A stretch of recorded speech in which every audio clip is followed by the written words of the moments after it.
Yeah, good morning, YouTubers. At home, like normal. Working on the van a little bit. Got a lot done with it. Let's see. Got all brand new shocks. Got this tire kind of fixed. Got a slow leak yet. New gas cap. Crap, a lot of work. Found out it's got a busted sway bar end link on this corner. Not a big deal. We thought it was actually an axle shaft, the way it was thunking. But we got a little bit of an electrical issue. Cleaned up battery terminals last night, thinking that could be a part of it, but we had a blown fuse for the AC clutch up in that panel. And then underneath the dash, there's another switch or link for air conditioning that was blown. And then turn this down a little bit here. Last night, roommate was driving. All the gauges went dead. I mean, all this stuff up here was gone. Nuts. Speedometer wasn't working. Tack wasn't working. All the lights up here were on. And sat here for hours and hours trying to figure it all out. And then, I don't know, that spot right there, out of frustration, I just basically punched the dash and all of a sudden everything started working again. So, what I could find on the internet was this is a common problem for the Grand Caravan, and the Chrysler Town and Countries, that the instrument cluster goes bad. So, brother-in-law's parting out a 98 Plymouth van, just like this one, that I'm going to try and snag some parts off of. Fenders, doors, hoods, stuff like that. And if he's got some good tires, I'm going to snag them. But otherwise, except for the little hiccup with the dash yesterday, this thing's actually been doing really good. Yeah, I know, I'm not walking the greatest today. See, we got some really dark clouds. Real nice semi. But you can see the grass is coming back. It's rained quite a few times now. It hasn't been very long showers, but I mean, it's actually rained. But you can see all these like little trees and weeds and stuff growing up in the neighbor's yard. My yard ain't got it. Been kind of keeping up on it. Rose bush still alive. We had 4 on here that the wife took and hung and dried. And so, yeah, that grass has actually come up to the bottom of my grill. It's actually growing. Let's see what else has been going on. 2 days ago, I was bringing a cooler up from the basement, and knee decided to buckle, and I went back down the basement steps the hard way. Let's see here. That's 2 days. No, 1 day. That was yesterday. 225 miles. And so dead on look here. Barely over quarter tank of gas. And I'd say 5/8 we got left, between 5 and 6/8 tank of gas on 225 miles. And that's in town and out of town driving. Going down to where we had to pick them up yesterday. A lot of headwind because we were driving through thunderstorm. And if you see,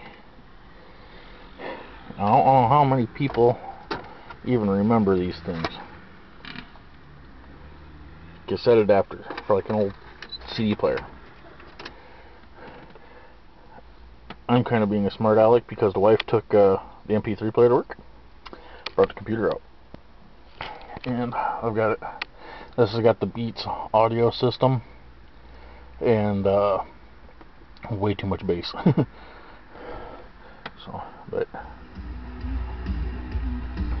Yes, I'm actually playing Windows Media Player on off my computer in my van. So, and I know I have the same taste in music as a lot of people do, but you know what? I listen to a little bit of everything. Just today, I need to get my adrenaline going so I can walk. There's days where that's the only thing that dulls the pain is the adrenaline. I don't know. Well, I can pick this up here. She split back open again. It's not bleeding now, but it was bleeding like crazy yesterday. I was just doing way too much. Kind of take it easy. Tomorrow we're going on about a 45-minute drive back to my hometown where I grew up. It's gonna be kind of difficult. The last few days have been difficult. Yesterday we laid to rest a friend of mine from ABATE, and for people who have never heard of ABATE, it stands for A Brotherhood Aimed Towards Education. Motorcycle club, group, organization, however you want to put it. She was actually younger than I am, and I'm only 31, and she passed away. So we laid her to rest yesterday, and a month and a half ago we laid my grandfather to rest, and that's kind of what's going on tomorrow. In his will, he did not want a funeral, didn't want a big ordeal. He basically wanted a celebration of life. So we are having a family reunion tomorrow, and gonna be people there I haven't seen in 15 years. You know, I've talked to them Facebook, Messenger, stuff like that, telephone, but I haven't actually seen some of them in 15 plus years. And it's the side of the family that is spread out throughout the country. I mean, North Carolina, New York, Minnesota, Michigan, Florida, Texas, California. I mean, we're literally all over the place. But we're all meeting in Mason City, Iowa, my hometown, and just celebrating my grandfather's life. He was in World War II as a mechanic in the Army, and then Vietnam he was in the Air Force working on airplanes as a mechanic. So, I mean, he's been there, truck driver, land surveyor, conservationist. You know, he did it all. Very good man. So, still kind of miss him, and you know, yeah, I always will. So. But otherwise, for Darren, those vents normally, yes, you can lay those flat, and help either. Some of them are reversible; they can push or pull air out. With as hot as you've been saying it's been getting in that attic, I'd have it pulling air out of the attic, venting it out. Insulation that you have in there, that rolled stuff, we had something similar to that in our old house, and we did staple it down. We ended up putting like plywood over it to actually make a floor, and that did help a lot. Jevchance on your Mountaineer, kind of pay attention to the thermostat housing itself. Ran into the problem where it doesn't look like it's leaking when it's cold. Hold pressure test, no problem. Vacuum test, no problem. It gets warmed up, leaking like a sieve. So pay attention to that. Should definitely check that out. Also, people working on projects throughout the garage. Due to my medical reasons and stuff, I'm not doing a whole lot, so I have plenty of time to sit on the computer and look for parts. So if you guys have any rare projects or having a hard time finding parts, just shoot me a PM or something, and I will normally find something within 24 hours. So, but let's see what else. I know I'm kind of rambling on. This is kind of going on for a little bit here. I found out this whole area, especially where the van's sitting, all the way out to the street, it's getting paved this fall yet. before winter hits, because the concrete's actually slanted in towards the house now, and since we got 2 places in there, we got 4 garage stalls, 2 places in here. They've got one place has got 2 vehicles, the other place has got 2 vehicles. The Monte Carlo belongs to our upstairs neighbor, and the van's ours. I got a pickup truck I got to bring over here yet. Plus, we're trying to get the Bronco going and get that trailer back up here. So we got 3 vehicles. So it's 4 vehicles per house. There ain't that much parking back here. I still have not done anything with this thing yet. My pile of scrap parts and stuff off the van getting bigger every day. That window has yet to be replaced. Oh, excuse me. Been trying to get this all cleaned up in here. This is where I had the lawnmowers and everything sitting. So, and now they're sitting over there. Still have not gotten that garage stall yet. Our landlord was freaking out about it yesterday. But the only time I park anything back here anymore is if I'm working on it. And the 18th, I'm going to a friend's place to basically completely rebuild the suspension on our son's little Ford Escape. And I'm hoping to have spare parts for the van by then, because I'm going to have 6 different mechanics down there.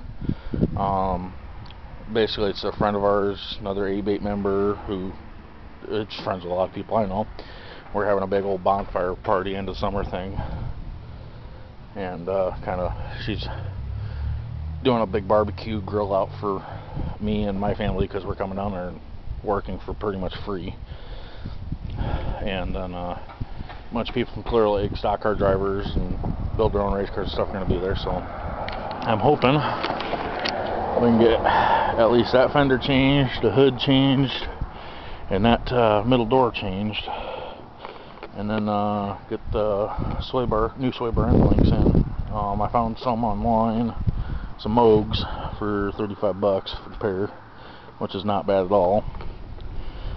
And we're going to jack the back end of this thing up. I've got, ever since I changed the shocks, I got a rattle. Cannot figure out where the heck it's coming from for the life of me. I don't know if it's the metal shields for the rod rattling or what the heck it is, but we're going to jack it up and find out. But all in all, paid $350 for the van. I know this thing ain't sitting right at all. $50 in towing it back up here from Mason City.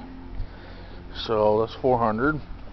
I got $68 in the gas cap, both rear shocks,